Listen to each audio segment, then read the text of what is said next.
Hello, thanks for clicking and welcome to Telecom Training. Today we have our ninth video on 5G NR and 5G interview questions and answers.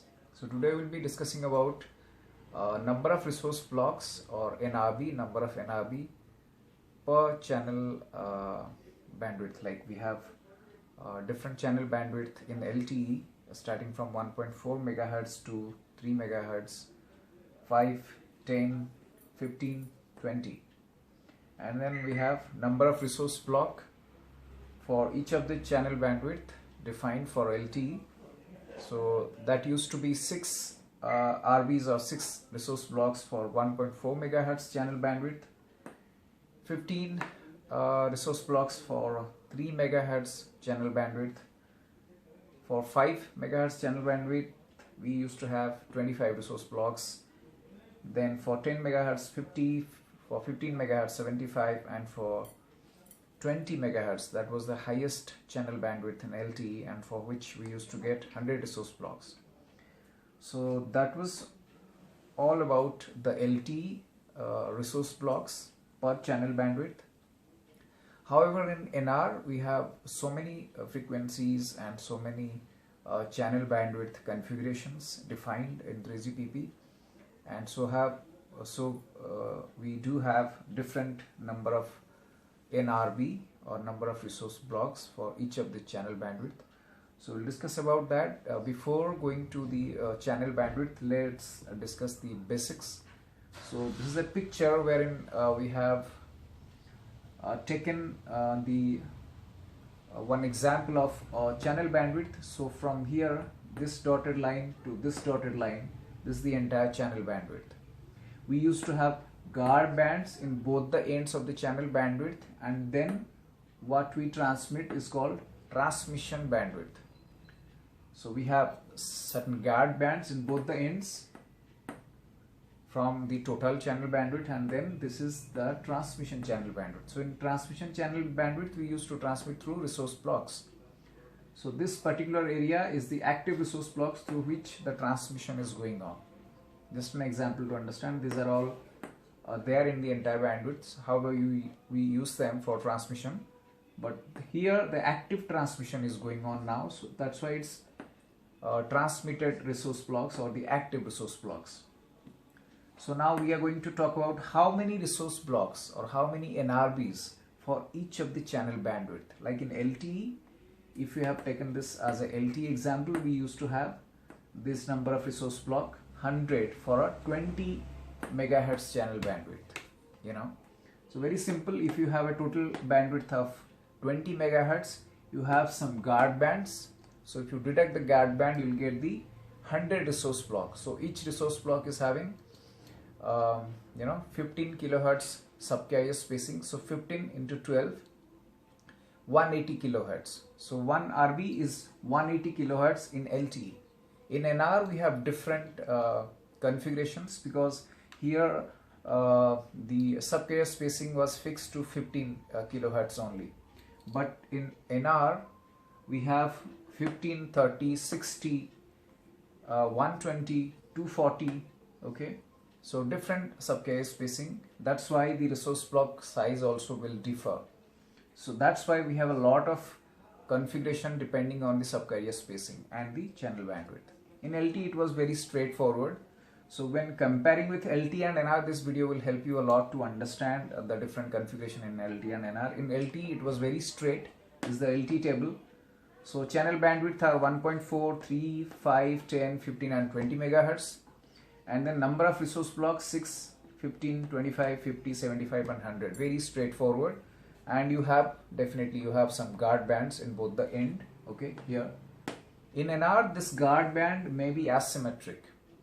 You may have 40 megahertz here at the end of the channel, and from the beginning you may have 60 megahertz. So if there is a total 100 megahertz per guard band, you can put 30, 70 or 40, 60 like that. You can have a asymmetric configuration for the guard bands, okay, to avoid the interference with other channels. Now the active transmission or the TX bandwidth, this configuration is very straight in LTE, but in NR we have different subcarrier spacing, not just 15 kilohertz. We have 15, 30, 60, then 120. So for 15 kilohertz, we have the subcarrier RB will be 180 kilohertz. But if it is 30 kilohertz subcarrier spacing, then the RB will be double. Where you are putting just 180 kilohertz, it will be double, like it will be 360. Then for 60 again it will be doubled, and then 120 again. For 120 for FR2 you have again the RB size will differ. So this is a bit complicated, but for now in this video we'll talk about how many NRBs for this carrier channel bandwidths. So first we'll talk about the NRB for FR1 or frequency range 1, that is below 7 gigs. So this side is subcarrier spacing, okay. This side is the channel bandwidth. So we have 5 megahertz.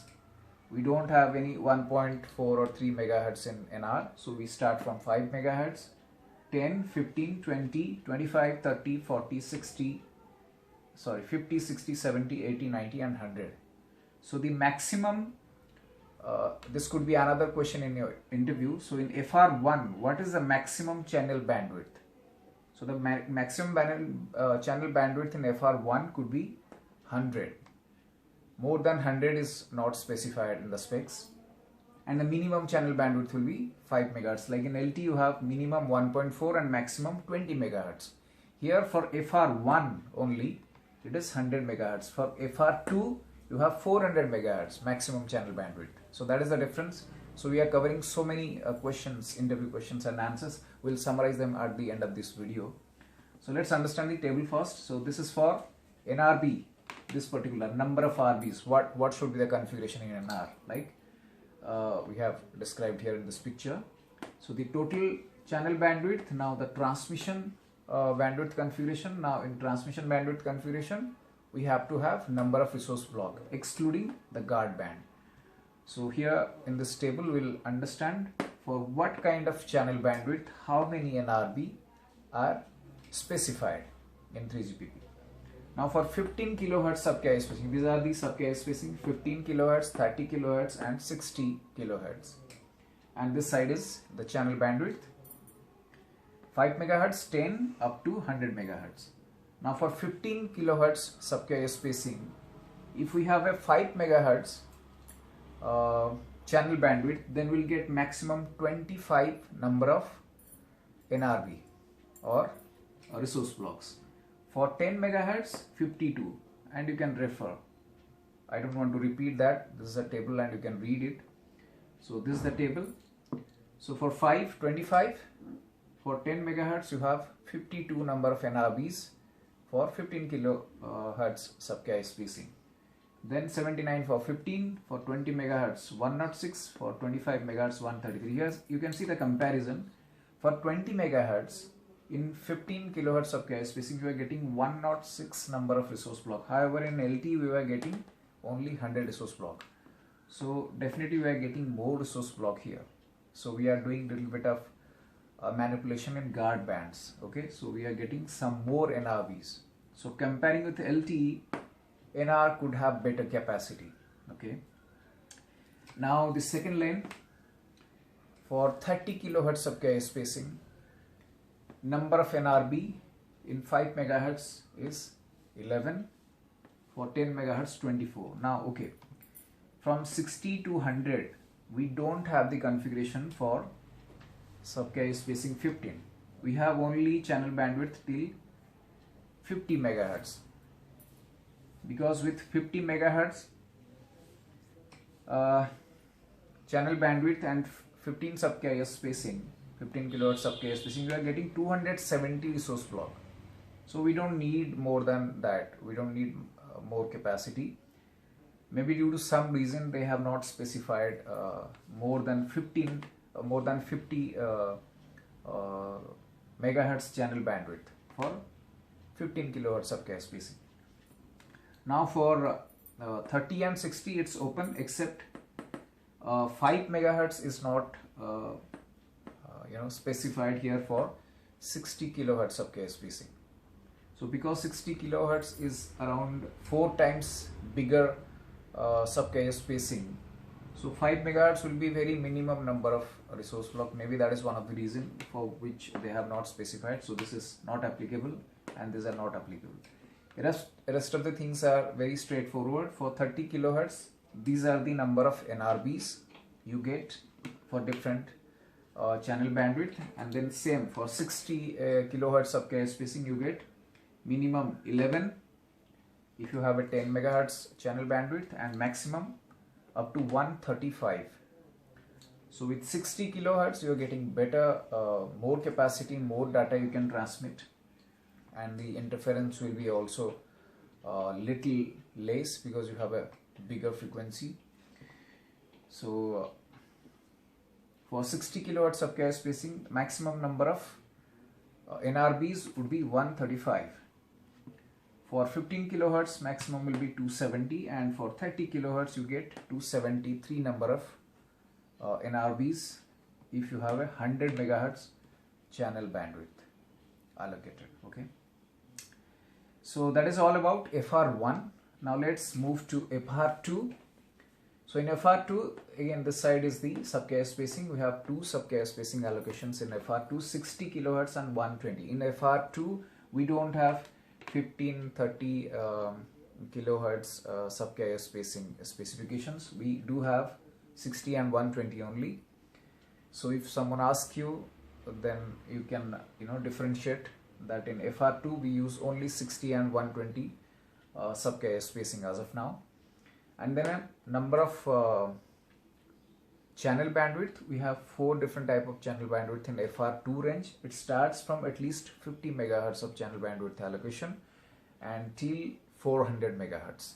In LTE the maximum channel bandwidth was 20 megahertz only. So we are going all the way up to 400 megahertz channel bandwidth allocation. So which is a comparatively very higher channel bandwidth allocation in NR. So that is one of the reason we are expecting very high speed transmission in 5G NR.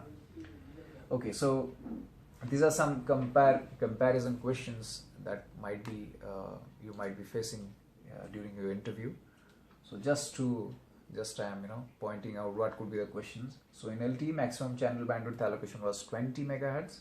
Now in NR, in FR2 we have 400 megahertz, in FR1 100 megahertz. Now these are the corresponding number of NRBs for 60 and 120 kilohertz sub-K spacing. Minimum is 66 if you have a 50 megahertz channel bandwidth allocation, and maximum is 269. You do not have the 400 megahertz channel bandwidth for 60 kilohertz sub-K spacing as of now. Maybe moving forward in upcoming releases maybe they'll add something, but for now it is not there. But for 120 you have all the 50 megahertz, 100, 200 and 400 megahertz channel bandwidth allocations. So you have a minimum of 32 number of NRBs for 120 kilohertz sub-K spacing, and maximum 264 number of NRBs for 120 kilohertz sub-K spacing. So that is all. Rest of the things you can see from the table. I think this is really helpful. Now let's discuss about the question that could be asked during the interview. So one is the channel bandwidth and the minimum maximum channel bandwidth, number of RBs in LTE and NR, and here is the comparison. There could be question on the maximum number of RBs allocation in LTE and NR. So in LTE it is 100 for one channel. Then if you have different channels like 20 megahertz, 2 or 3 channels, then you have 100, 100 and 100, 300. But for single channel maximum RBs are 100.